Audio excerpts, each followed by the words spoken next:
whoever might be watching this, or good evening, depending on where you are or what time it is. This is my third attempt at recording this video. First time I did it on the projector. Projector was terrible. Second time I tried it again on the projector. Projector was terrible. Third time I tried recording my desktop, but I had the fan on, so it kept blowing in the microphone and messing everything up. So I've turned the microphone off in my sweltering hot office, and I'm going to attempt a third time at going over this here code. And so anyway, the purpose of this video is real simple. It's to demonstrate SIB encoding, that's scale index base encoding, within the Intel series of processors, like in terms of their instruction sets. It's pretty simple. Since this is the third time I'm going over it, I'm going to actually skip down to the bottom here. I think it'll help you make sense of what this actually is. When I'm talking about scale index base, I'm basically meaning a way of referencing memory objects that falls into the format of a pointer to a base plus a size of an index times an arbitrary amount, where the arbitrary amount is 1, 2, 4, or 8. That would be represented something similar to this in assembly, where you see a parenthetical, value, arbitrary value. Now, if you've ever done any reverse engineering before, you should have probably seen some instructions like this. This is very useful for accessing elements in arrays or elements in string. Well, I guess a string is an array, but in terms of arrays, you'll see the scale index base system used a lot. Now, I have in this example a 64-bit version as well as a 32-bit version, so it should be processor agnostic in terms, as long as you have like a as long as you have an x86 processor or whatever, you should be able to run this, as long as it's 32-bit or 64-bit. It's still early in the morning. It's before work. I'm drinking my coffee. I put cinnamon in the coffee. It's so damn good. So anyway, here we have a couple variables defined. We have base, index, and address of offset. These are going to be used directly in the inline assembly below in order to represent values that will be useful to us. This right here is going to be where our output information is stored.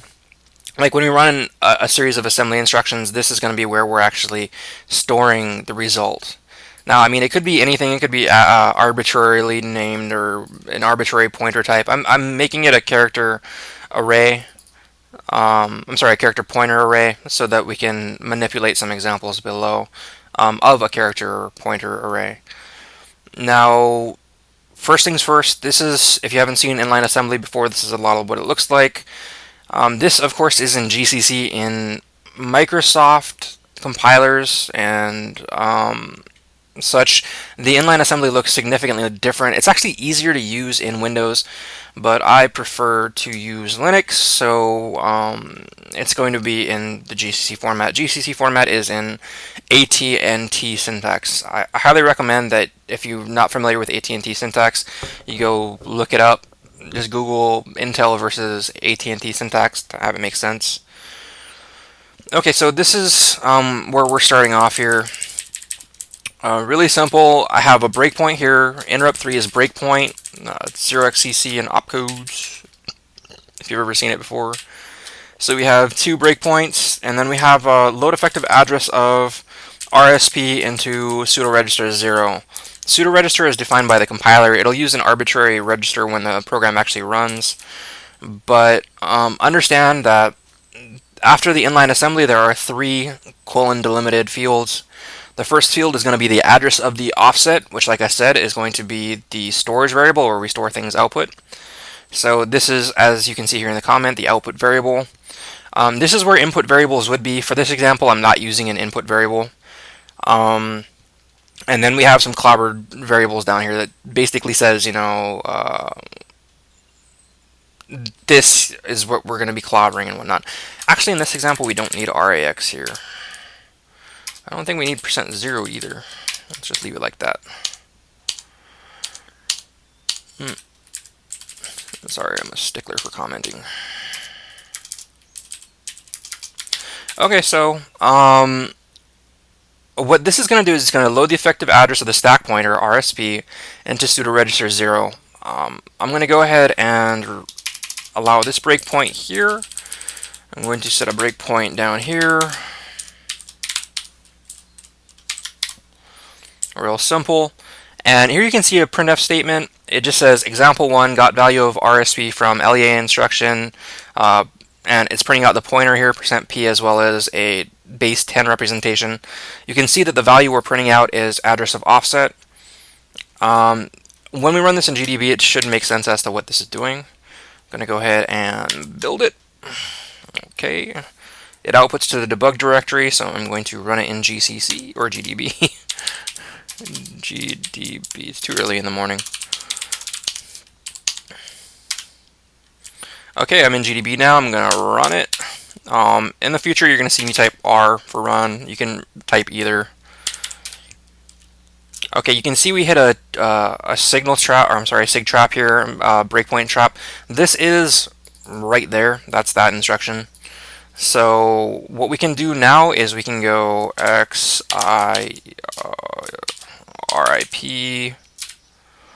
You can see that the next instruction from the instruction pointer is going to be LEA RSP into RBX. Here you can see LEA RSP into pseudo register 0. I said that the pseudo register will be chosen arbitrarily at runtime by the compiler. Here you can see it chose RBX as its destination. So I'm going to continue it, which will allow it to execute this, execute the printf statements down here, and stop at this assembly instruction. So in the next couple examples, we're going to be doing it the same way, so kind of pay attention in terms of breakpoint, print statement, breakpoint. So continue. C is for continue. I can type continue so you can understand it. So here you can see we hit another breakpoint trap. Like I said, it's going to be right there. The printf statements has run, and you can see here got value of RSP from LEA instruction at E520. I'm not going to say all the 7 Fs. It's going to be E520. If I type info registers, or IR for short, you'll be able to see that the value of RSP is E520. RSP right there, value is E520. Okay, so you can see the LEA, all it does is it stores the address of whatever it is we're looking at into whatever variable we specify. So in this case, it stored it in address of offset. Address of offset was printed out here, and you can see, as from above, that the value was E520, which is exactly the same as RSP stands here. So I'm going to quit this. Now you should have an understanding of how the inline assembly works a little bit, and you should be ready to see a bit more complex of an example. So I'm going to comment out that breakpoint. I'm going to remove this breakpoint.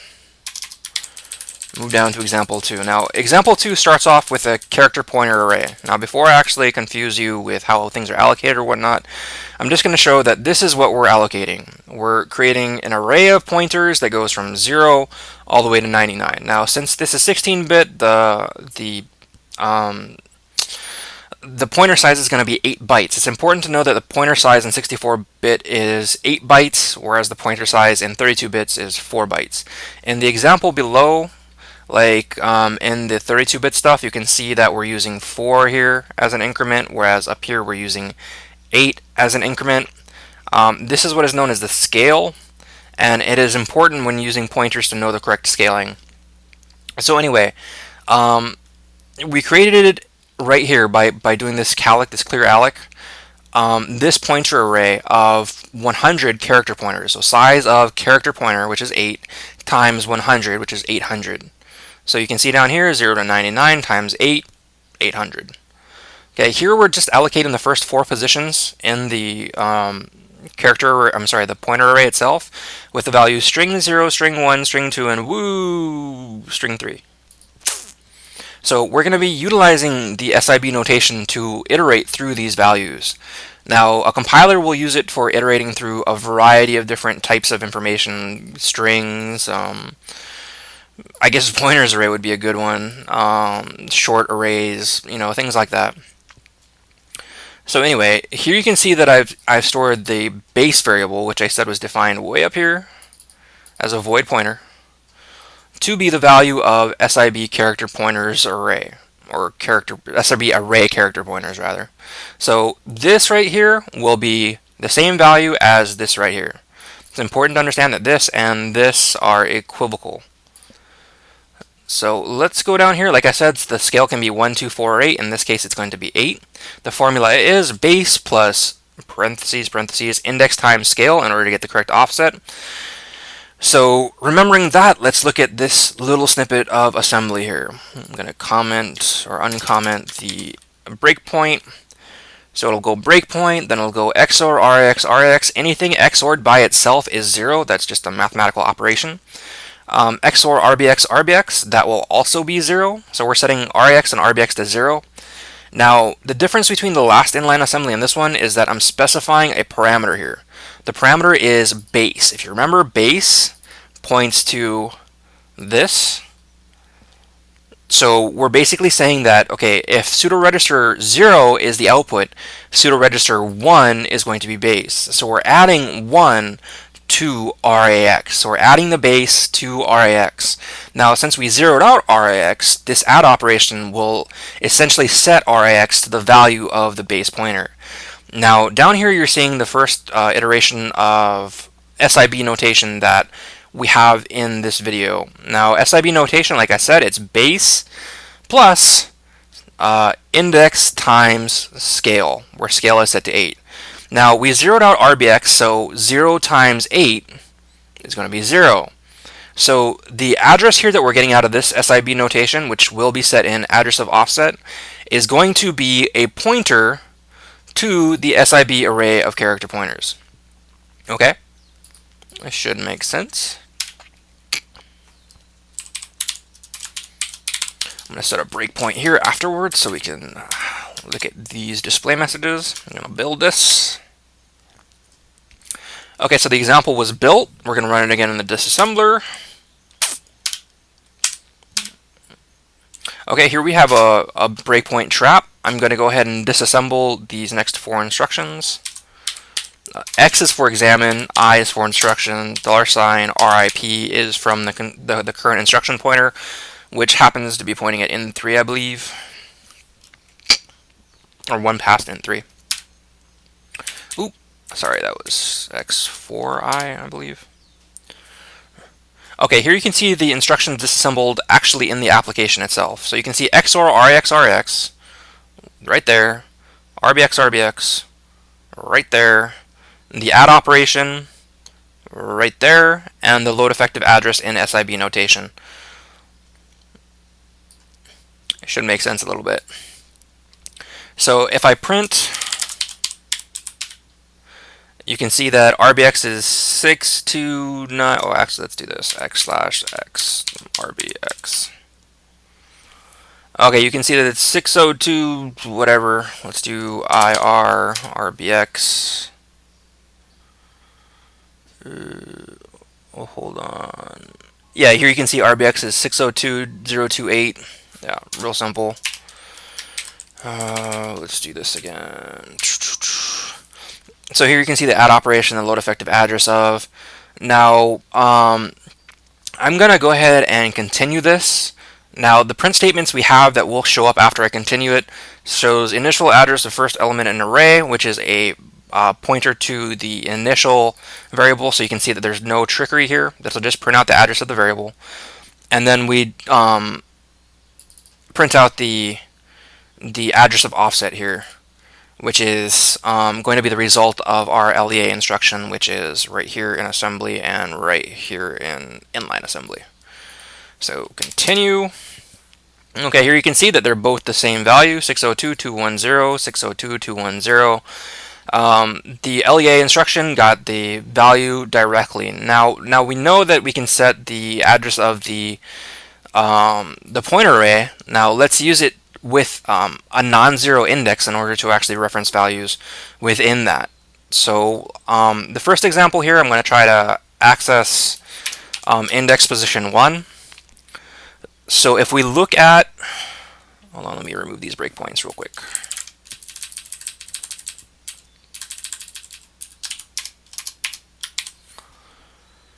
if we look at this assembly versus the other assembly, the only thing that is different here is that I'm actually setting RBX as well as RAX. In this case, I'm setting RBX to the second pseudo register, which in this case is the index variable. The index variable is set up here to 1. So if you remember, it's base plus index times scale, which is 1 times 8. So it's base plus 8. So this should be not the 0th position, but the first position in the string array, which is string 1. So when we print it out below, it should print out to string 1.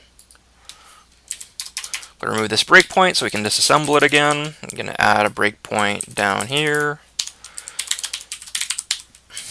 I could set it directly through GDB, but I'm doing it through the command line, so I don't want to. Okay, run it again. R for run. Okay, here you can see we're at our first breakpoint. Real simple. Let's go ahead and disassemble it. 5i RIP. Here you can see where we have 2 XOR operations. We have 2 add instructions, where in the first example we only had 1 add instruction. And we have the LEA right here, which is going to actually calculate our offset to the first string.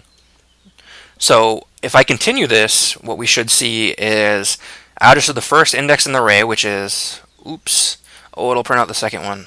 Hold down. I forgot to reset this, sorry. Build that again. Yes, run that. Okay, x5, oh. Okay, so now if I actually print this out, it'll print out the first position in the SIB array character pointers. It'll print out the address of that, and then it'll print the address of the offset, which was calculated from our inline assembly above, and then it will actually print out the string value itself. So you'll be able to see that the actual string is as expected. So let's go ahead and continue it. Okay, here you see the address of the first index in the array is 602.018. The value from inline assembly is 602.018.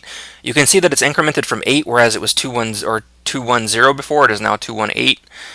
That is the first position in the string. You can see it's string 1 here, the actual value being printed out. If we go back up here, the first position is string 1. So you can see how setting this index variable here changes the actual position of pointers in the assembly result. So I'm going to go ahead and change it to, let's do 3, why not? So that should access position 3 here, which is woo string index, or woo string 3. I'm going to change this to 3 to represent the correct address. I'm going to rebuild it. It's going to say first index because I'm not going to change this, but it's really going to be the third index. So let's go ahead and run it. Okay, we stopped here at the top again. I'm just going to continue through. So here you see, by actually changing the index there, we actually went to the next index in the array itself. So this is useful for reverse engineering, because if you see SIB notation, usually you know you're working with a pointer array, which is usually useful information. It can be used in abstract mathematical form depending on how your compiler wants to do things, but most of the time you're accessing things in arrays. So if you're wanting to manipulate data, well, data is often stored in an array, and therefore you'll often find useful data in an array.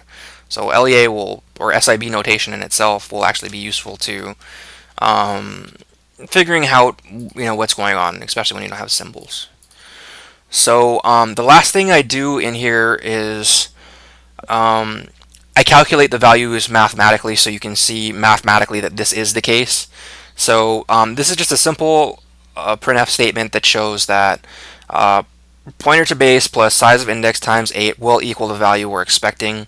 In this case, I'm setting the values directly from above, so when I continue this past the int3, this will run, and you'll be able to see this simple print statement here validating the claim. So continue. Okay, here you go. Pointer to base plus index times scale is 602.028, which matches this and matches this. And with that, I'm going to conclude the video. So if you have any questions, go ahead and message them to me on YouTube or the Reddit or whatever. And yeah, cool. See you later.